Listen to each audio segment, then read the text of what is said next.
Hello दोस्त, स्वागत है आप लोगों का अपने और हमारे YouTube channel new star coaching centre पर। तो जैसा कि आप लोग देख रहे हैं, आज इंटर का कराने वाले हैं। तो जितने भी हमारे चैनल पर न्यू है, फटाफट सब्सक्राइब कर दीजिएगा और बगल में जो बेल आइकन होगा ना, उसे दबा दीजिएगा, ठीक है।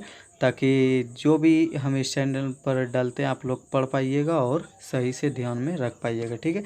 तो देखते हैं, ये क्लास 12th का है, यानी कि हिंदी का पूरा आपको याद होगा, केवल आप लोगों को सुनना है, ठीक है। तो गद्य खंड का पहले हम करा देते हैं बातचीत, जो कि एक निबंध है, ठीक है। ये विधा है, लाल अक्षर में जो दिख रहा है ना, ये आप लोगों का विधा होगा, ठीक है। विधा भी पूछा जाता है। तो बात करें अध्याय 1 का बातचीत निबंध, ये बालकृष्ण भट्ट द्वारा लिखा गया है, ठीक है। और ऐसा करते हैं ना, आप लोग नोट भी इसको कर लीजिएगा, ठीक है। अगला है उसने कहा था। तो ये एक कहानी है, बहुत अच्छी कहानी। इसे चंद्रधर शर्मा गुलेरी ने लिखा है और इस पर एक फिल्म भी बनाया, आप लोग जाके देख सकते हैं, सर्च कीजिएगा, उसने कहा था मूवी, ठीक है। और अगला है संपूर्ण क्रांति। जी हाँ, संपूर्ण क्रांति भाषण है, जो कि जयप्रकाश नारायण द्वारा लिखा गया है, ठीक है। अगला है दोस्त अर्धनारीश्वर, ये निबंध है, रामधारी सिंह दिनकर द्वारा लिखा गया है। और अगला है रोज। जी हाँ, रोज एक कहानी है, सच्चिदानंद हीरानंद वात्स्यन, जिसको हम लोग केवल अज्ञेय भी बोल सकते हैं, इन्होंने लिखा था। और अगला है एक लेख और एक पत्र। जी हाँ, एक लेख और एक पत्र की बात करें तो ये क्या है, एक यानी पत्र ही है, लेख है, इसे भगत सिंह द्वारा लिखा गया था। और अगला है ओ सदा नीरा। जी हाँ, ओ सदा नीरा एक यात्रा वृतांत है, जो इसमें कि नदी को साक्षी मानकर लिखा गया था, यानी नदी को देखते हुए लिखा गया था।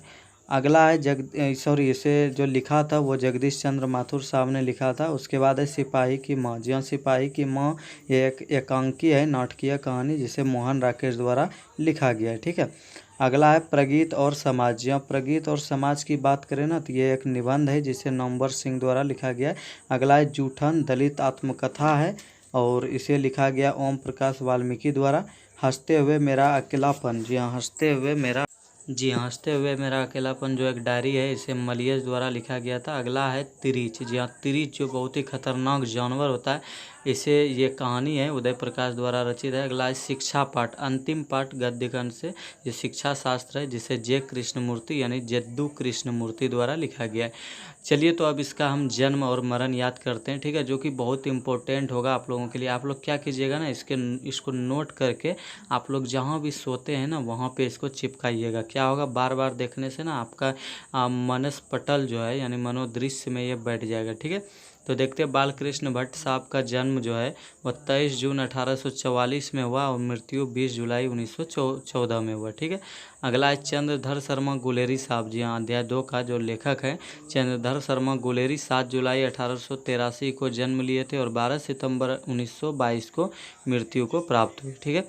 अगला है जयप्रकाश नारायण। जी हाँ, जयप्रकाश नारायण की यदि हम बात करें तो 11 अक्टूबर 1902 में इसका जन्म हुआ और 8 अक्टूबर 1989 को इसका मृत्यु हुआ।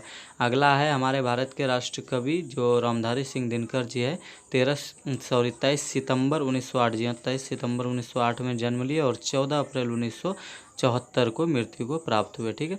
अगला है सच्चिदानंद हीरानंद वात्स्यायन। जी हाँ, सच्चिदानंद हीरानंद जो कि रोज पाठ के लेखक है, 7 मार्च 1911 को जन्म लिए, 4 अप्रैल 1987 को मृत्यु को प्राप्त हुए।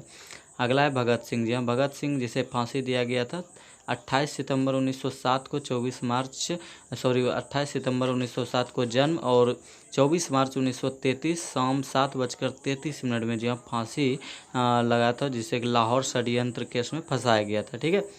और अगला है जगदीश चंद्र माथुर, 16 जुलाई 1927 को जन्म लिए और 14 मई 1978 को इस दुनिया को विदा कर गया, ठीक है। मोहन राकेश। जी अगला है मोहन राकेश, 8 जनवरी 1925 को इस दुनिया पर आए और 3 दिसंबर 1972 को वो परलोक सिधार गए, यानी कि देहांत हो गया। अगला है नवंबर सिंह, 28 जुलाई 1927 में इसका जन्म हुआ। मृत्यु के बारे में नहीं दिया गया तो आपको पूछेगा भी नहीं, ठीक है, याद रखिएगा। अगला है ओम प्रकाश वाल्मीकि की, जो जूठन पाठ के लेखक है, 30 जून 1950 में इसका जन्म हुआ, मृत्यु नहीं दिया है। अगला है मलियस। जी हाँ, 1935 में जन्म लिए थे और 1982 में ये मृत्यु को प्राप्त हुए। और उसके बाद देखते हैं उदय प्रकाश, जो कि जूठन पाठ के लेखक है ना, 1 जनवरी 1952 में इसका जन्म हुआ और मृत्यु के बारे में पाठ्य पुस्तक जो आप लोगों का है उसमें नहीं दिया गया है, तो संभवतः नहीं, पूरा एकदम संभव है कि आपको एग्जाम में भी नहीं पूछा जाएगा, ठीक है।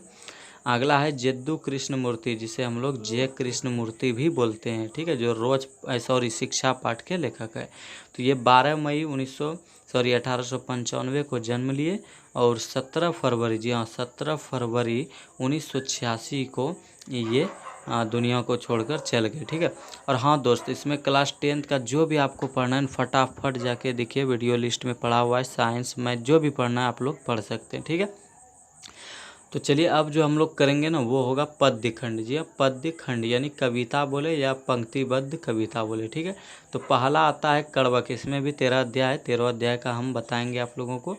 कड़वक है मलिक मोहम्मद जैसी साहब, ठीक है, कड़वक के मलिक मोहम्मद जैसी। पद, जो प्रथम पद है उनका सूरदास, और फिर दूसरा पद जो है वो है तुलसीदास, ठीक है। और उसके बाद छप्पय, जी हाँ छप्पय पाठ के यदि हम बात करें कवि का तो वो नाभादास है, ठीक है।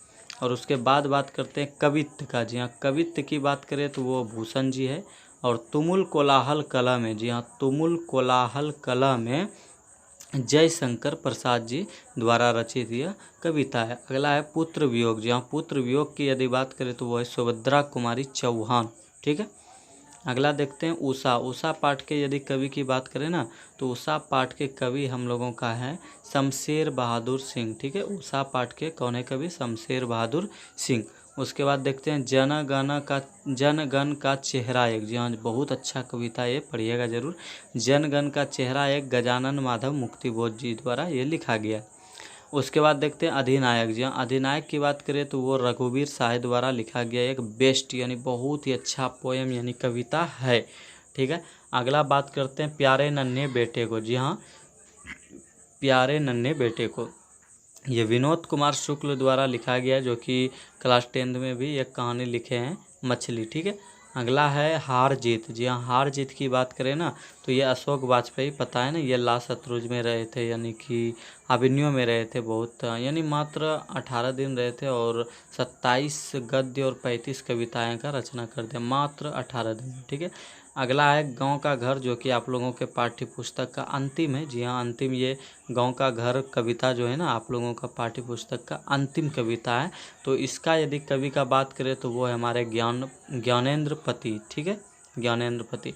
और इसमें सबसे अच्छा बेस्ट जो आप लोगों का मिलेगा ना पढ़ने में यानी कविता, तो वो होगा आप लोगों का पुत्र वियोग, ठीक है, ज़रूर पढ़िएगा उसको। तो अगला देखते हैं। अब देखिए वही कराएंगे जो आप लोग को मालूम है कि इसका जो है यानी कि किस काल के हैं ये भी आप लोगों को बताएंगे, कब मरे कब जन्म लिए ये भी बताएंगे, ठीक है। तो बात करते हैं मलिक मोहम्मद। आप लोगों को करना क्या है, केवल सुनना है, ठीक है, और नोट करते जाना है। तो अगला जिस तरह हम किए ना उसी प्रकार आप लोग भी शॉर्ट्स बनाइएगा। शॉर्ट्स जो है ना बहुत बढ़िया स्टडी होता है एक स्टूडेंट के लिए, ठीक है। तो देखते हैं प्रथम मलिक मोहम्मद जैसी साहब 15वीं शताब्दी में यानी कि 1492 में इसका जन्म हुआ और 1546 में, जी हाँ 1546 में मृत्यु को प्राप्त हुए। उसके बाद है सूरदास जी। जी हाँ, सूरदास का यदि बात करें 1478 में भक्ति काल में जन्म लिया और 1583 में मृत्यु को प्राप्त हो गए, ठीक है। और अगला यदि बात करें तुलसीदास का तो वो 1543 में इसका जन्म हुआ था और 1523 में, जहाँ सॉरी यह मिस्टेक हुआ है, 1623 में इसका मृत्यु हुआ, जो कि भक्ति काल के कवि थे। ये काल जो है ना बहुत इंपॉर्टेंट है, इसको तो एकदम पकड़ के रखिएगा, ठीक है, काल बहुत पूछ लेता है। अगला है भूषण जी। जहाँ भूषण नाभादास की बात करें तो नाभादास 1570 में जन्म लिए थे और 1600 में मात्र 30 वर्षों की अवस्था में मृत्यु को प्राप्त हुए थे, ठीक है। और बहुत अच्छा पंक्ति भी लिख के गए।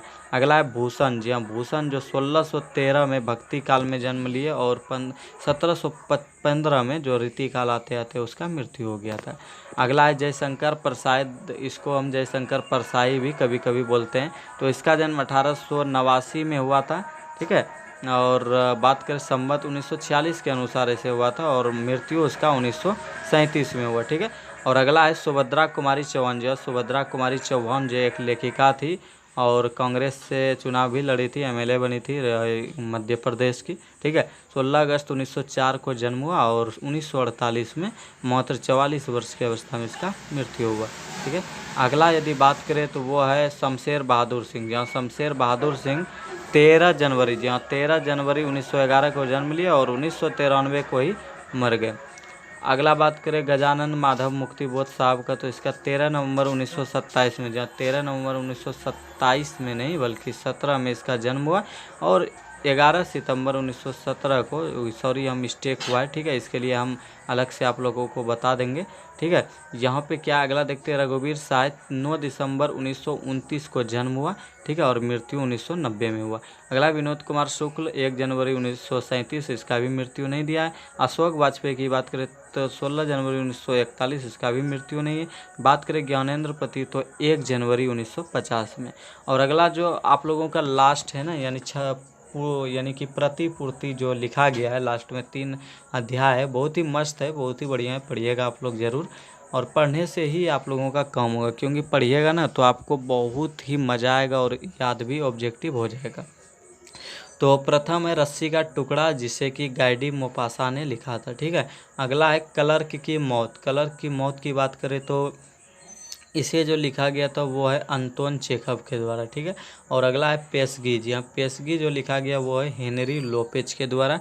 और आशा करते हैं कि आप लोगों को संपूर्ण ज्ञान यानी कि ऑब्जेक्टिव का दे दिया। आप लोग नोट कीजिएगा इसी तरह और बना के आप लोग रखिएगा, बहुत ही फ़ायदा होने वाला है इससे, ठीक है। तो आज के लिए बस इतना ही, और यदि कोई चीज़ का ऑब्जेक्टिव चाहिए तो आप लोग बस कमेंट कीजिएगा, हमेशा आपके सेवा में ये न्यू स्टार कोचिंग सेंटर तत्पर ही रहेगा। तो चलिए आज के लिए इतना ही, बस काफ़ी है। Okay, bye.